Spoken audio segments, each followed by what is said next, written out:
I go back a number of years with Ankur, and it is really sad because I think he was a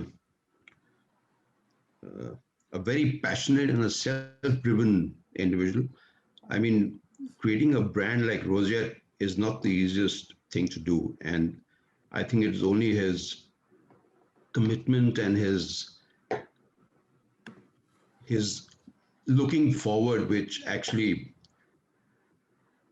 got this brand a name, and it's all thanks to him. And he started this at a very young age of 19, and one would interact with him at various occasions. And it's unfortunate, but I know we've lost a very passionate hospitality entrepreneur. And I wish the family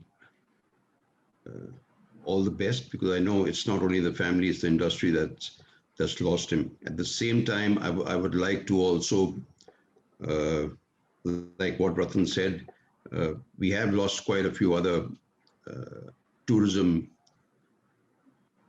stalwarts in the past 6 to 8 months.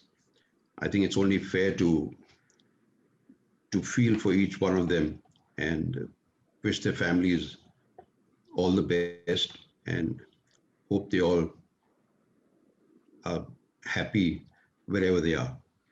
Thank you.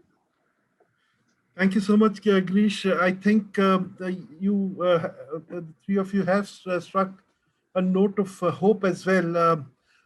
My personal take on this is that like we should of course move on, and we should move on carrying the baton that they have left behind for us. We should carry it forward and justify the investment they made in time and energy into the industry. I think all of them deserve our salute, the named and the named ones. On that note, let me kick off the discussion with Rattan. I have struck by this question of Ashish Vidyarthi. What next?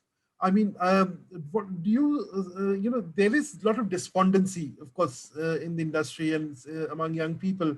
But what advice would you give them? What advice would you give all of us about the state of play now, and what kind of future do you see for the industry? Difficult question, unfortunately. I wish forecasting would be possible with what we've gone through and the uncertainty of what I see forward.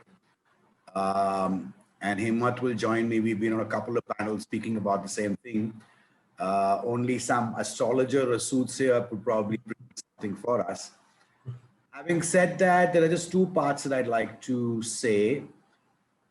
If we could get the vaccination part a little bit into shape, I think things will start to improve, both where it concerns our customers, and particularly I would recommend that for all team members, because the moment the customer feels that your property, whether it's a restaurant or a hotel, has vaccinated team members, yet they are still following protocols, the confidence in them visiting you will be much higher. Just like last summer, I think there will be a huge gush of people wanting to take holidays. A lot of my friends keep asking the same questions. When are your hotels opening? What the rate is going to be? Is it going to be safe? The same questions that I did same time last year. So it could be back. By what nature? I don't know. By what percentages? Very difficult to forecast. If the vaccination drive captures the numbers that the government has promised, which I'm very skeptical about, even if they can do 80% of that, I would believe that some kind of a continuous uptick, otherwise it's been bursts and, flattening out and, keep quarantining otherwise. A bit of a pattern could emerge maybe after October or November. And then if you're not struck with a third wave and a whole set of new complications, it'll be a very, very slow inching up graph that would help. It would probably start again with the close by resort hotels, then the faraway locations. I think corporate travel, just like it did last year, which is a learning, will begin through the MSME, SME route in the tier 2, tier 3 cities, and then evolve into the larger cities. What is good, and I hope it remains, that larger companies have been announcing in the last couple of months that they would open their places of work and no longer homes, probably by September, October, albeit with reduced numbers. But that also shows a bit of an economic and a confidence bounce back if they decide to do that. So that's how I see it. My concern, as I voiced in many forums before, is our behavior, even as custodians, whether it's our employees or ourselves, should remain constant and should remain strong. And we should not let our habits go down. Unfortunately, what happened, during the winter season, is that we all let our guards down and allowed our customers to do what they wanted, purely because I think the cash flow need was very high. I would only recommend and strongly advise everybody, please don't do that. By now we should have learned that the burst can hit us. I think we got a little overconfident because maybe nearby family members, nearby relatives did not get affected, so we let it go. Please don't let it go, and please do not allow your customers to let it go either. The less we go into containment zone and contained properties and have fears from the customer or caused by the customer, we will find some kind of equilibrium. But if this, just a desire to clean up very, very quickly as much as you can, I understand the difficulty. It's not an easy choice to make, but it's something that I think for a few more months, we should, as an industry, commit ourselves into. If that happens, like I said, maybe September, October onwards. If that doesn't happen, we will all get hit again, a prime winter, hopefully. And life's going to be just as terrible as it's been. But I do see it. If behavior changes, I think behavior will cause confidence. Confidence will cause business. The thing amongst us is please, I exhort everybody, please limit yourselves and keep to the practices that are successful or are useful. Fantastic. I think that's a great note to begin with. I think it's a note tempered with caution and very good advice about keeping our good behavior in place and not sort of go a little overboard like we did last time. Mr. Anand, Himmat Anand, taking off from where Rattan ended, what if a third wave hits the country? Can the hospitality industry withstand it? What is your prescription? How everyone is being cautiously optimistic now, with the numbers falling. What is your advice to hoteliers? So, Sourish, I am a die-hard optimist. I was an optimist last year when Unlock 1 happened, and I continue to be an optimist as we get into Unlock 2 happening now. Just a couple of points. I think this time when we wake up, we're going to wake up to a very different world. You're going to wake up to a world where friends, colleagues, families are missing. You're going to wake up to a world where the misery which has been caused in the last 4 or 5 weeks is going to stay with us for a while. So this is a very different scenario compared to last year when the mishap happened. I also, going forward, actually see a new social order coming up. And harsh as this may sound, it has got to do, I feel, with an increase in suicides, in an increase in nervous breakdowns. So I think the medical fraternity will have to not only tackle corona as a virus, you will have to tackle other forms of medical treatment, so to say. And I think all that is going to have an impact on us as society. Let's look at it honestly. Savings are now exhausted. Many businesses have folded up. Jobs have gone. And the immediate family or friend support network is not there. So staying sane actually is going to be a huge exercise this time. How does that impact our industry? I would believe that in all of this, there is a different form of travel which is going to take place now. And I come from the small space. I'm not a company which is as large as Rattan is or as what Greesh is heading. So my perspective and my thinking is going to be related to the small space which I operate in. And I think the people who travel now will find solace in travel in different ways. Travel will no longer be that Punjabi sort of traveler to have chicken tikka and daru ki botal. That segment will continue to some extent, but I think there is going to be a very different meaning to travel where people are wanting to find solace in travel. They want to find peace of mind in travel.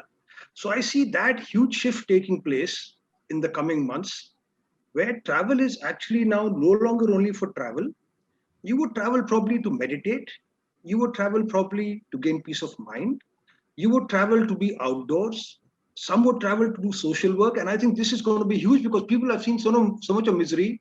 People have seen so many of have-nots now for the first time, which we knew about, which was hidden.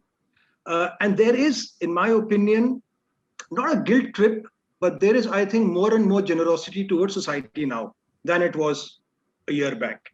And all these in some way is going to impact the whole nature of travel. I also see all of us or many of us taking solace in various religious forums, for example. So travel is going to change. Our phone has been ringing again at reservations for the last 3 days. And I had always maintained that by 9th or 10th of June, domestic leisure travel will come back, at least for brands like ours, who are small, who are outside city centers, who are large open spaces. That is what people are looking for. So we, in fact, Mussoorie Hotel, for example, next week is already sold out on 3 or 4 dates. Now, when I say sold out, I'm coming from a very small space of 17, 18 rooms. A chap who's got 80, 90 rooms will have a different experience, obviously. So I do see small properties coming back very quickly. I've always maintained that that is going to be the fashion of travel. I think the very difficult part will be for those people who are large hotels in the cities. They have a long, long wait to happen. And I also feel the inbound companies who dependent, or the hotels who dependent on inbound travel, they are at least 12 to 16 months away to see any sanity. So yes, I continue to be bullish. I think we have to keep the wheel going. And yeah, like Rattan rightly said, you can't predict what's going to happen next. I'm not too concerned about the third wave. I think we're going to be much better prepared this time. 2 times we've been caught on the back foot. It'll be stupid of us in the government if we get caught the third time also. So all the nitty-gritties will be sort of taken care of if the third wave hits. Nobody knows what will happen. But I guess vaccinations would be done by then. We're going to be better prepared. So I'm not honestly too worried about the third wave happening. I think we will scrape through that pretty easily.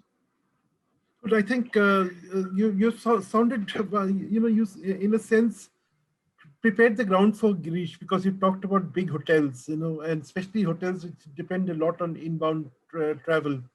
What is their future? Greesh, the question to you is, what does a a big property like yours with many rooms do in a market where corporate travel is now bare minimum and where inbound travel is almost non-existent? So how are you planning for the next 6 months, next 15 months? What are your long and short term plans? Well, I think the right space to be in is where Himmat is, because that's the true hotels that are going to really do well, these small and out of our cities. Well, let me tell you, we are doing 14 rooms, 16 rooms a day, which is pathetic. Now, what also happened in the cities is that a lot of these hotels became COVID care centers, and they were attached with hospitals. They did that last year too, but not a single guest came in, not a single patient came into the hotels last year. Well, this year we had, in my hotel, we had 19 rooms occupied. I did 168 odd room nights, which is one of the highest in this city.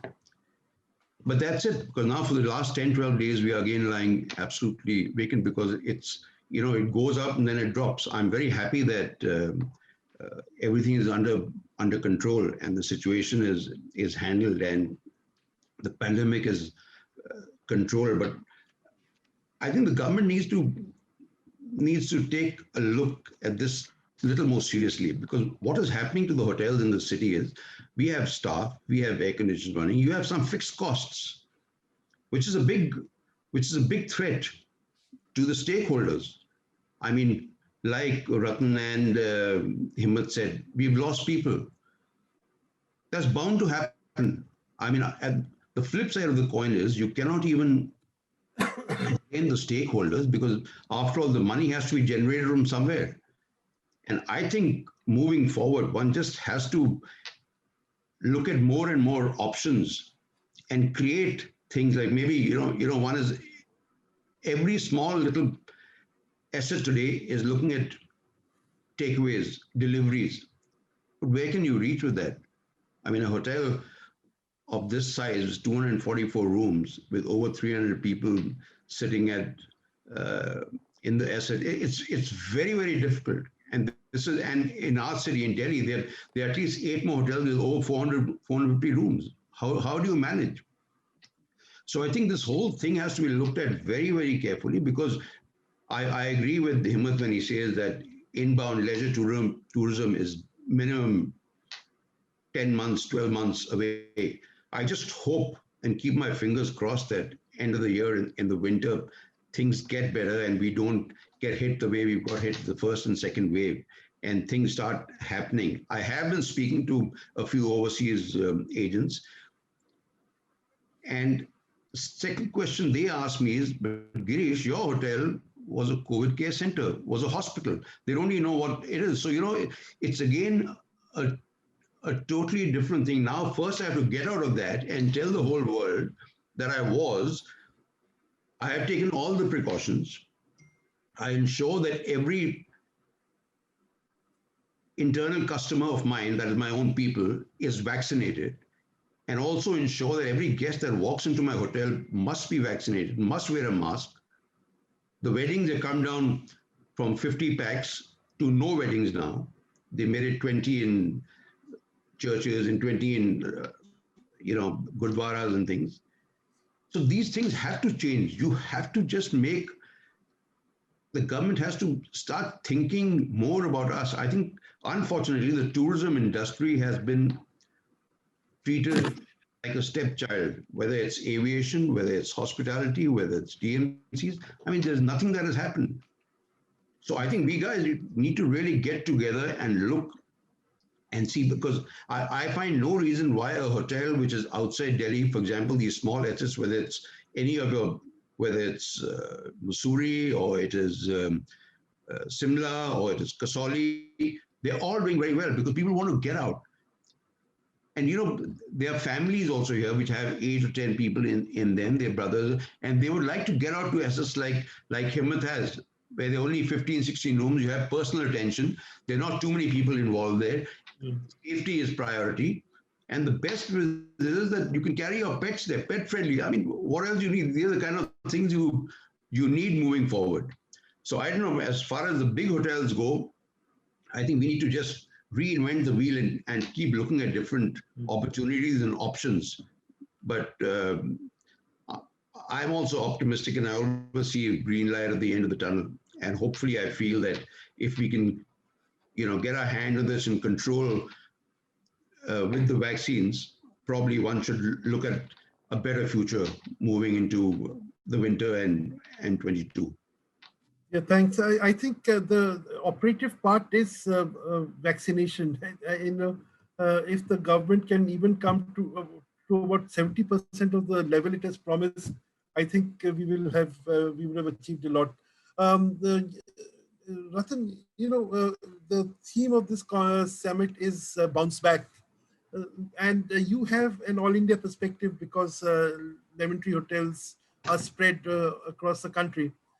What are the regional variations to this picture that we have just seen? And also, when you're talking about bounce back, tell us about 1 or 2 bounce back strategies that you have for your hotel once the process of unlock gathers streams. So I don't think everything fits one size. Everybody tried what we tried. So I don't think I can, call us as being the pioneer of anything. So Himmat and Greesh are right, pet friendly. We've got a few pet friendly hotels, so that helped. Staycations, stroke vacations, packages, whatever you want to call them, were marginally helpful. A lot of people talked about them. What was helpful, exactly is what Himmat said, and I think that will continue, is the visitations to resorts with a larger group of friends and family, and them looking for their own containment zone. So can you keep aside a garden patch for me? Can you give a cluster of rooms to me? That's where the pieces went, and I think that's the same place it'll go to. In the cities, we actually did very well with quarantine rooms. While in the earlier part it was with, subsequently we worked with hospitals like Medanta, Apollo, Kaveri down south, and we continue that piece now in a very different avatar in many locations. So those are the alternatives. I mean, these were not just alternative business principles, also our give back to what we could do for the community at large and how we could help. But those were the couple of segments that brought in alternative windows of revenue. We tried takeaway, but it wasn't really successful for us. I'm not too sure how successful it's been for other mid-scale or mid-upscale players. Though everybody says it's been very successful, how profitable that was. It was not an endeavor that worked for us very well. So we do it when people call, but it's not something we push for. Business continuity rooms, as and how companies start to reopen, will again begin. So what we've seen recently is, for the moment, corporates are, taking hotel rooms which are supported by hospitals as quarantines, so that they're building up the vaccination, the quarantine play for the 14 days, and therefore then letting those people go back to office or temporarily work from rooms. And then as it would evolve, they will move across to the close by commercial centers that are also opening. So that's the 3-4 parts that are happening. Airline crew remains with us in a lot of situations, so that has been helpful. So all these methods are what kept us at least cash flow alive.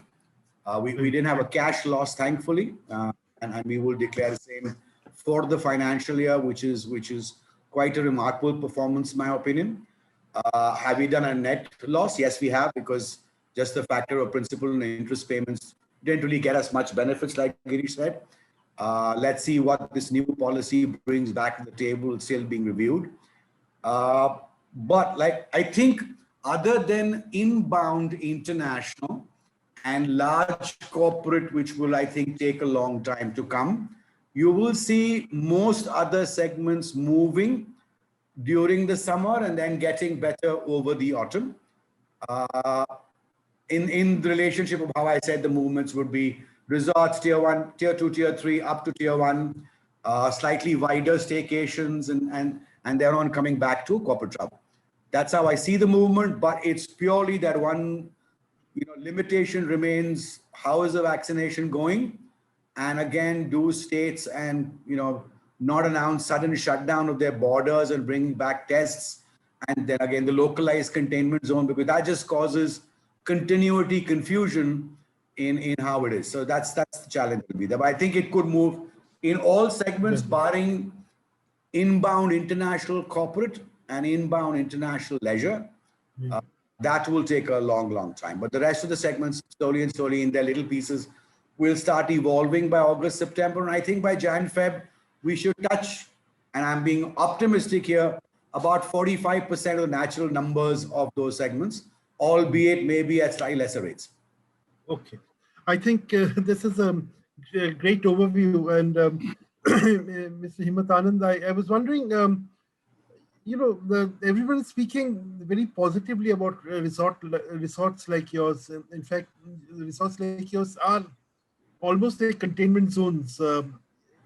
But do you have, and that is an issue I think which will keep coming up throughout the discussion. Do you have the manpower, the qualified personnel to run resorts such as this? Is there any roadblock to getting the right kind of people for for places which are functioning in areas far away from the cities? So We are normally about 10, 12, 15 kilometers outside cities. So close enough, you can drive in and still you're far away. Ever since we started the Tree of Life some 14, 12 years ago, nearly 50% of our total staff, and our staff numbers per unit are very small, anything between 20 and 35 people, because that's the number of keys we have. About 30 to 50% of these staff members are actually from the immediate local surrounding, be it the village, be it whatever. They've been trained by us. They are in a way grateful to us in the sense that we've been able to give them another lifestyle, which they would not have got otherwise. So for us, if I may use the term getting city boys or city staff, we are not really dependent on them. We need a handful of them. Our operations are very small, very, very tight. So I don't think staff retention or staff training is an issue for us. We continue to deliver the standards. Yes, unfortunately, like with everybody else, we had to send people on leave without pay. And as and when we opened up, we got those people back. And I think now, as I speak, in most of our 10 properties, we are already back to about 50 to 60% of staffing to what we originally were. And I am quite optimistic by July, I would be probably at 90% of my staffing. And I feel I should be fully operational by July onwards. Again, given the fact my average room size of a property is 18 rooms.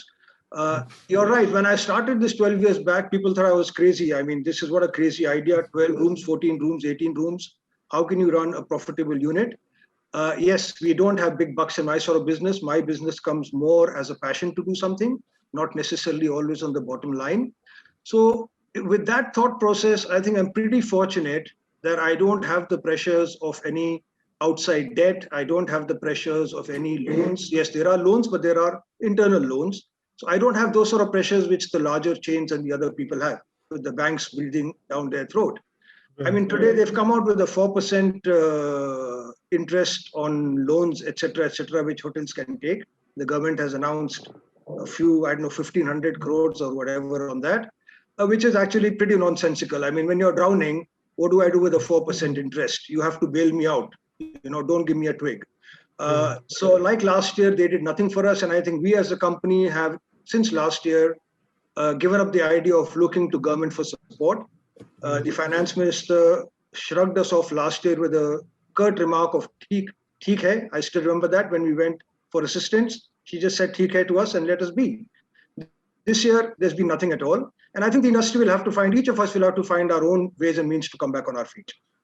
Basically, you've been left to fend for yourselves. Absolutely. Greesh, that brings me, and you're sort of drawing to the close of the discussion, you know. So that brings me to big hotels again, like yours. What strategy do you have in a situation where the government virtually has left you to be on your own to fend for yourselves? And financial strategy, I think, is very important in such situations. What a question. I wish I could get my stakeholder to answer that one. but let me tell you, before I get to that, Sourish, I'd just like to continue from what Rattan said regarding takeaways. You know what is happening with the hotels is absolutely right, because I don't think it's not only their brand, it's 80% of the assets here which are not doing well in takeaways, because I think a big reason is the cost factor. Now, for example, I'll just give you, it just came to my mind right now, because I'm also on the executive committee of the Delhi Golf Club, and we started delivery and takeaway there on the 1st of June. And let me tell you, we have about 3,500, 4,000 members in Delhi. And the first day we did 59,000, the second day we did 1 lakh. I can assure you there's no hotel that's done that. And I think the biggest benefit there was because of the pricing. You know, and you had an audience that was, they're all members of the club, and the pricing was very, very effective. And that's how the sales suddenly, and we just sent out to all the members 3 or 4 WhatsApp messages saying we are starting here, send the menu, and there you go. So it worked there. But for a hotel, because I think our overheads and the chefs and running cost of the kitchen and service and all is, it's not that we are not doing it, we are doing it, but there's no question. The day I do 50,000 on takeaways, I'm very happy. That's the situation we are in right now. Takeaways clearly are not a revenue vertical. They haven't emerged as one. Yeah, so I don't know if there's any hotel that's actually can come forward and say that we are making money and we're sort of doing really well in that. Coming back to what we are looking at for the future, frankly, I have, one is hit your head against the wall over and over, just trying to see where we can get with this, because they are difficult times. And for me, there are two kind of customers. One is your internal customer and one is your external customer. And internal customer is your own people. And I think it's very, very important to keep a hand on them. It's very, very important to have your internal customers, apart from being vaccinated, apart from being there, they also must have a smile on the face. That is what hospitality is all about. But unfortunately, these past 14 months or 12 months have really not been the same. And I can't see it happening for the next 3-4 months at least. And somehow the government doesn't seem to understand that. It's just beyond apprehension that this is the situation we are in. I feel really bad when I've got to tell someone, stay at home, it's leave without pay. But that's the situation. Where does one generate those revenues from? So moving forward, what I've actually done is I've called people interns, whether it's the engineering department. I've ensured that for every fortnight there's one batch working, then the next fortnight the second batch is working, because at least then they're making some money, they're taking something home.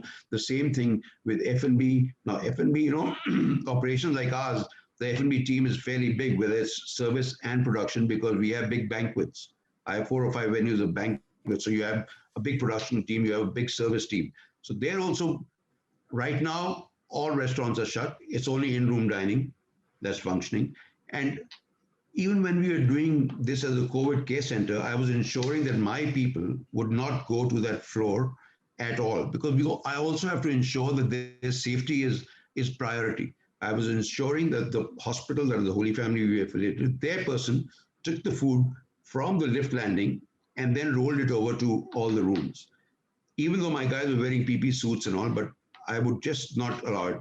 There's so many things you have to look at. Linen, the waste, man, you cannot have that laundered in the hotel, because it's very, very harmful. So that I was ensuring goes back to the hospital. The waste was being carried by the guy back to the hospital, because we cannot leave it around.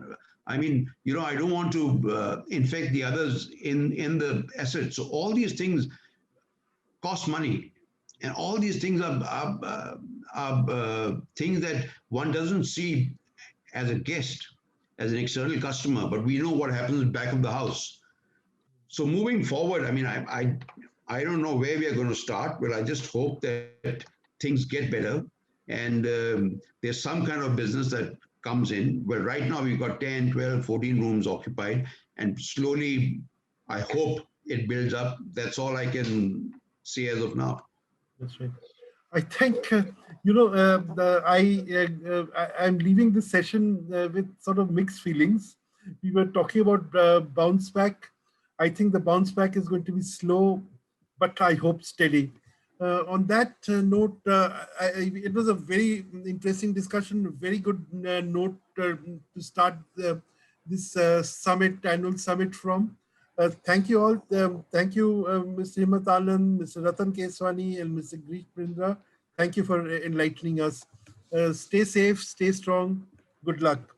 Thank you. Have a good day, everybody. Thank you. Thank you. Thanks. Thank you so much. Thank you so much.